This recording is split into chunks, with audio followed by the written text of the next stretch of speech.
Claudio Zelaya writes, I'm very excited to see The Force Awakens this week, but I'm afraid I've already fallen victim to spoilers from a group of fans of the old extended universe. Apparently, they are unhappy that Disney erased the old stuff. What are your thoughts on this petty group? Yeah, this comes, for those of you who know what they're talking about. So back in the day, there was something called the Star Wars Expanded Universe, which was all the novels and the comic books and the video games and all that kind of stuff. That wasn't really real Star Wars. It wasn't canon, as we call it today. Now, once Disney bought Lucasfilm, they wiped all of that away. They said, okay, none of that is real. It never was real in the first place, but they just made it official. None of that stuff is real, okay? We're just going to call that now Star Wars Legends. Basically, it's fan fiction. It's glorified, in some cases, very high quality fan fiction, like my all-time favorite, the Grand Admiral Thrawn trilogy.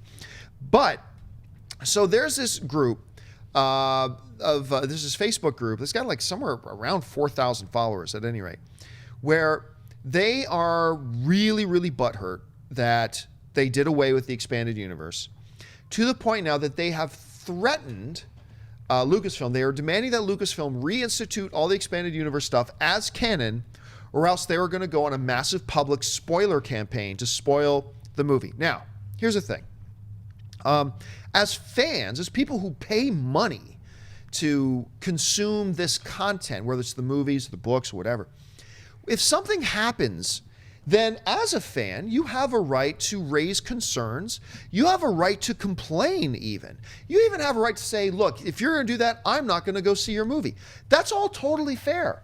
That's what fans should do. If there's something happening you don't like, complain about it. Whatever. That's all fair game. I have no problem with that.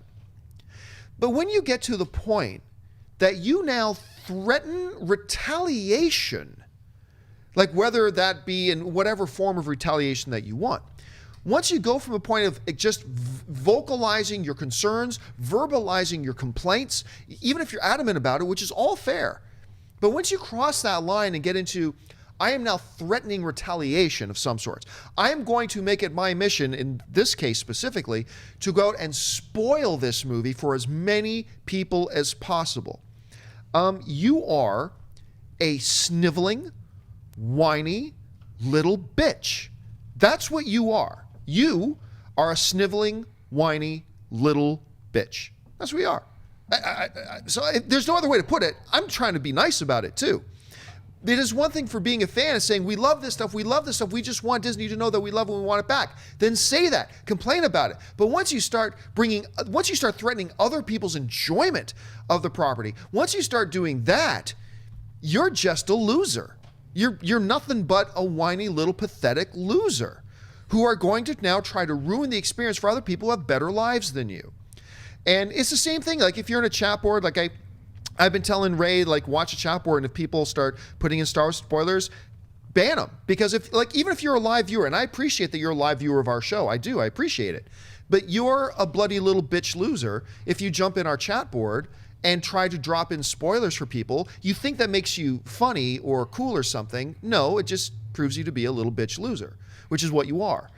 So I'm not even going to name the Facebook group because I don't want to give them any publicity. But if you're one of the members of the group, congrats, you're a loser. You have no life. You're never going to touch a vagina. Anyway, all that out of the way, Schnepp, your thoughts on that? Or a penis. Depending on your preference. Whatever you're into, you're just not ever going to touch it. But check it out. How I feel about this. I wasn't a big RPG guy, and then somebody was like, Schnepp, you got to, like, Christian's that guy in my life now who's like, Schnepp, you got to check out this Star Wars stuff, because I'm like, I love the movies. I bought a little cool Kylo Ren thing, and I saw the movie. I was like, I'm really glad I bought that figure. He's always telling me, check out this comic and this or that. So many years back, a friend of mine was really into the Star Wars stuff, and I read all the Star Wars comics. I remember getting like the Zephron, Jimmy Jim the Bunny. Remember the Green Bunny who was in the Marvel Star Wars comics that aren't canon now? There's a reason some of those stories aren't canon, because they were like, Star Wars had come out. They didn't even know if they were going to make a sequel. Marvel's just like, look, we're going to keep making these comics. Look at this weird green bunny. I don't even remember. Somebody on the chat room, please tell me, was his name Zimfar the Bunny? Was it Gimblets the Bunny? It was something weird. The green bunny. You know, please make an action figure. That's so I could blow it up. But anyway, Knights of the Old Republic. I loved that game. I played that game. I played it as a good guy. I played it as a Sith and Jedi. I cannot recommend that game enough.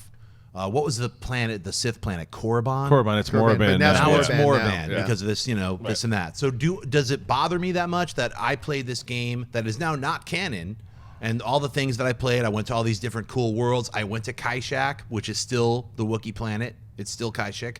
But Korriban is now moribund, and I don't. Schnepp, it's actually Kashyyyk. Kashyyyk, sorry. I'm sorry, Christian. I didn't okay. exactly get the nerdisms of Star Wars correct in this episode of Star Wars Jedi Council.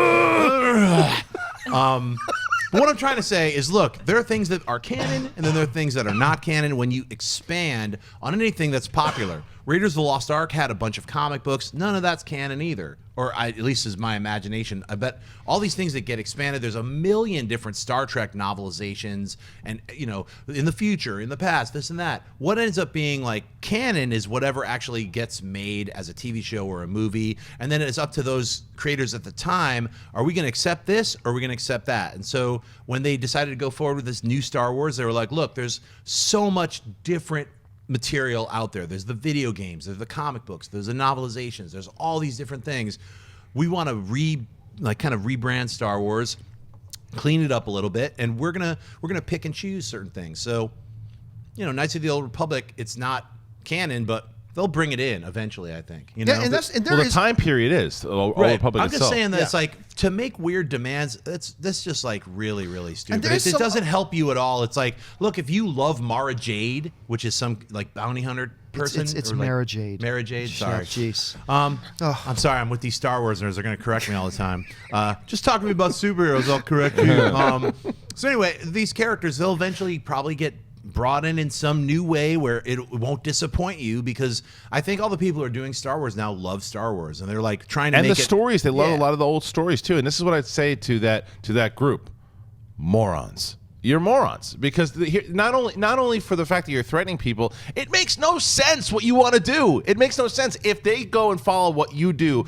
Chewie's dead. He got killed by a moon. Great storyline. Spoilers. So that's what in the expanded universe, in the old books, he died. They hit him with a moon. A lot of ridiculous things happen. So by your logic, they can't make The Force Awakens. They can't do that, because if they keep everything canon that you wanted to stay canon, they can't tell the story that they want to do, that they can tell these new stories and further along, because then they can't tell what they can't do it, because this history has been written out then for all the characters that we know, because we know it because it's been there. That's what canon is. So because you look, I love Admiral Thrawn, I love the Darth Plagueis book, I don't shut up about it, but I have to accept that part of it, they have a better plan for it now. So they're doing these other things, these new books and new comics, everything. Do you know how much work it is for this story group, to monitor this brand new canon, and how much material they're giving you to further the universe leading up to stuff? Like, there is stuff that I have read because of it. I knew a little bit more going into The Force Awakens. That's because I'm caught up on the new canon. It doesn't make sense, all this other stuff. It didn't work. And like Schnepp said, I thought the point that worked really well, that what you said was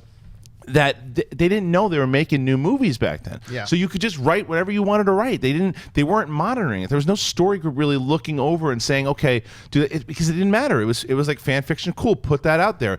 It didn't hurt any stories. Now, like I said, there's so much that had happened, and all these different things that happened throughout the expanded universe, that if you made that stuff canon, you couldn't tell a good story. So don't see, and this dumb group out there, don't see The Force Awakens. You shouldn't even have spoilers, because by your logic, you don't that story doesn't make sense to you. That story isn't canon because it doesn't follow the rest of the nonsense that you like, the giant bunny with a space pack. So get lost, stick your head in the toilet, and flush it 7 times. With all that being said, there is some great stuff in the old expanded universe. Great stuff. We've already mentioned a few times the Grand Admiral Thrawn stuff, the Heir to the Empire. Check that out. There's some great, not all of it was great, but there's some great novels in the X-Wing. The Darth Bane trilogy is some of the best. Jedi, the Dark Jedi, Empire. the new Jedi Academy Right. stuff. There's some really Bounty Hunter great, Tales, great stuff. There's some great stuff for you to go and explore. It's just not canon anymore, and so just read it. And as there's such. nothing wrong with it not being canon either. Like, one of the first Star Wars novelizations that I read that wasn't Star Wars was Splinter of the Mind's Eye. It was written by Alan Dean Foster, and I remember reading that and loving that book so much that I was drawing things from that book. It's a book. There's no drawings in it, but it made me feel like so creative that I wanted to draw things. And now that same author, they brought him out. Maybe he's still writing, but he's writing the novelization that's the beauty Force of Awakens. it. Like you're taking authors like that. He's writing the novelization of The Force Awakens, which is canon. So stuff, even if you went and you saw The Force Awakens, stuff that's included in that novel that wasn't in the movie, that stuff is actually part of Star Wars history. That to me is exciting. That's new stuff that I think that Kathleen Kennedy and the story group did that makes this so much more that it makes me, okay, I hate that Plagueis isn't canon anymore, that novel isn't canon anymore, but now that this new stuff and now that the new novel by Foster, stop complaining. Go Yeah, to and sleep. plus it also gives you a really cool opportunity. If you're a Star Wars fan, you can go off and buy the Marvel Collected Omnibus, which has all this cool stuff with Boba Fett and the Mandalorians and all this stuff that now isn't canon, but it's still really, really fun, great written, amazingly drawn art that's Star Wars related. So, I mean, it's a no-lose situation. Dennis, was this the nerdiest conversation of all time, you think? Oh, no, I was very enlightened by it. I feel the same way. Hey guys, if you like this clip, click here to watch the entire episode. Also, make sure you subscribe to our YouTube channel because it'll help you stay up to date with all the stuff we've got going on here at Collider.